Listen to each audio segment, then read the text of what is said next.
Hey, you think this is great? Let me see you chum some of this stuff.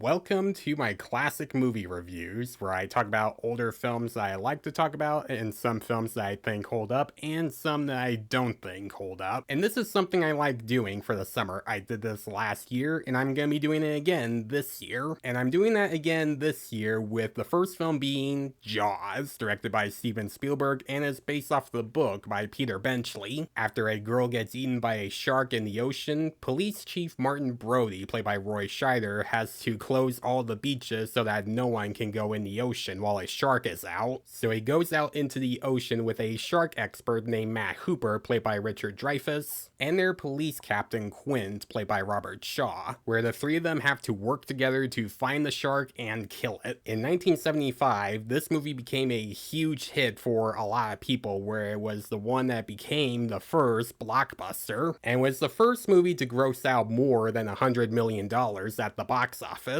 It was nominated for 4 Oscars, being Best Picture, Best Sound, Best Score from John Williams, and Best Editing. Unfortunately, it didn't win the Best Picture one, but it did win the other 3 awards. And of course, this movie was the one that put Steven Spielberg on the map, where he would be praised as one of the best film directors of all time, up there with Martin Scorsese and Francis Ford Coppola. And back then, Spielberg was known for making some smaller films, like a made-for-a-TV movie called Duel, and his first theatrically released film, Sugarland Express. And now he's known for making some of the best movies of all time, and for making some of my favorite movies of all time, like the Indiana Jones trilogy, E.T., Jurassic Park. But Jaws was the one that made him start becoming a household name for a lot of fans of his. And even though this movie is PG, it is pretty violent. Now, I grew up knowing some parts of Jaws. I didn't watch it as a kid. I got some references to Jaws in some other movies and cartoons I used to watch back then. And there was this one video on YouTube I found in my teen years called Sonic and Jaws, where Sonic characters are trying to kill the shark from Jaws. And it's the Jaws story that is retold just with Sonic characters. It's a weird concept, I know, but it turned out to be a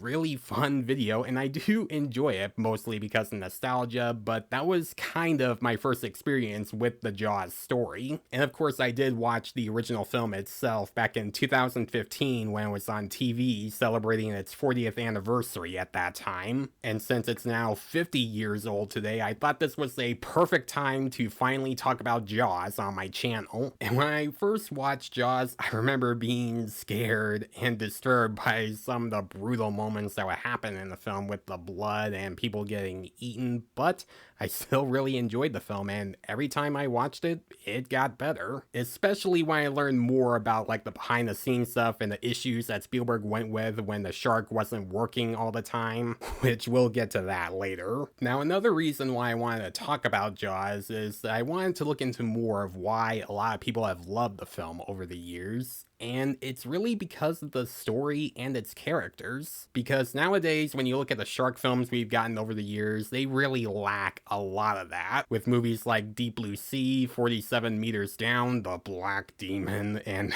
screw it, the Sharknado films as well, where you don't really get to see a lot of development or story in either of those films because they just assume people just want to see the shark come out and kill people. I mean, that's the kind of people want to see. They just want to see sharks eat some people, right? Wrong. No, they want to see some more character development and a good story as well, along with those shark moments that happen. And that's exactly what Jaws has. It has all 3 of those things, and it does them beautifully. You get invested in the characters, and you start to care about them for when the shark stuff is happening. You get to learn a lot about the characters in this film, you get to understand why they are who they are, and you get invested. Like Chief Brody, for instance, played by Schider, who is a New York police chief that is living in Amity Island just for the summer with his family, but he also doesn't like going in the ocean. He's afraid of going in the ocean, so he mostly tries to stay on mainland or on the beach. But when the shark starts eating people, he's forced to come out of his comfort zone and go out into the ocean and stop the shark. Well, he also has to talk to this mayor about trying to close the beach down so that no one else can go in the ocean, but the mayor's like, we need to open the beaches, it's for the 4th of July, and blah blah blah, I just want more money, blah blah blah. So he's forced to go out even more to go to the ocean with the help of Matt Hooper, played very well by Richard Dreyfiss. You understand why he's doing all this, and you do get to care about Chief Brody throughout the film, and Roy Scheider is really good as the character. He makes the character likable, interesting, and you root for him throughout the whole film. And speaking of Matt Hooper, he is the shark expert that comes to Amity Island to try to learn about the shark being a great white and how this shark kills its victims. And he's always on Brody's side for when they're seeing all of the stuff that was left behind from the shark. And then there's Quint, played by Shaw, who is the drunk captain and likes to sing songs about women and Spain. Now, at first, you may think that this character is useless and he really doesn't feel helpful at all, but he really does do some things in this film, because he is also a fisherman that has had a lot of experience with fish and sharks, so he knows his way about getting sharks. And what makes him interesting is that you get to learn about his backstory about being in the Indianapolis and what made him this way, where he talks about his experience with sharks where they have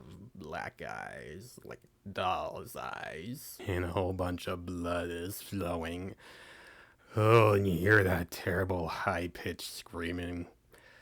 They come and rip you to pieces. These characters are two of some of the most iconic movie characters ever, where they're very fun, likable, well-developed, and they are completely different compared to the book. Because if you ever read the book by Peter Benchley, which is a good read by the way, but the characters in this book are very, very unlikable scumbags. So they decided to change that and make the characters a little more likable here, but the book is still a good read and it develops more of Amity Island than the movie didn't do much of. Also, fun fact, Peter Benchley, the writer of the Jaws book, is also one of the writers of the screenplay for this film. These characters definitely make this film worth watching, and you think about them more than the shark stuff itself, because they make the shark stuff feel like icing on the cake. Now, even though this movie did put Spielberg on the map, that doesn't mean that he can look back at the film with fond memories, because he did not have a good experience making this film. Mostly because of the shark animatronic not always working, it would be malfunctioning, or it would just not work at all, and it would just have an eyeball pop off. Where every time they would do a shot with the shark, or as they call the shark Bruce in the production, it wouldn't always work, so that became a big problem for Spielberg and the crew. And that became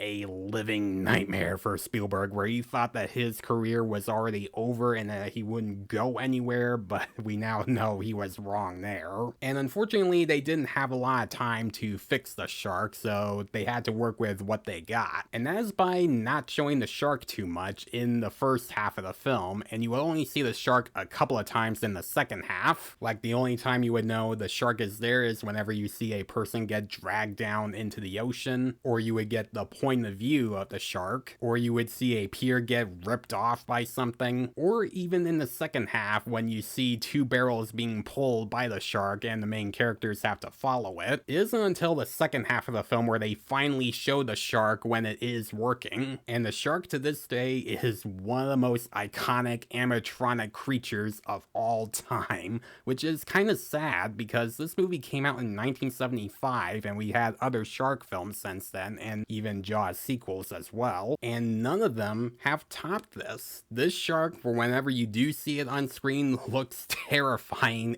and convincing, to the point where you see it move either when it's sticking its head out of the ocean or underwater. You see that it's moving like a real shark. And of course, I could not talk about this film without even once mentioning John Williams' score. It is one of the most iconic scores of all time, and of course he's known for making some other iconic scores for movies like Superman or Star Wars or E.T. or Jurassic Park, Indiana Jones, as well as most of Spielberg's other films. It works for some of the suspenseful moments for when the main characters are trying to get the shark. We're gonna need a bigger boat. Hooper, get me a barrel.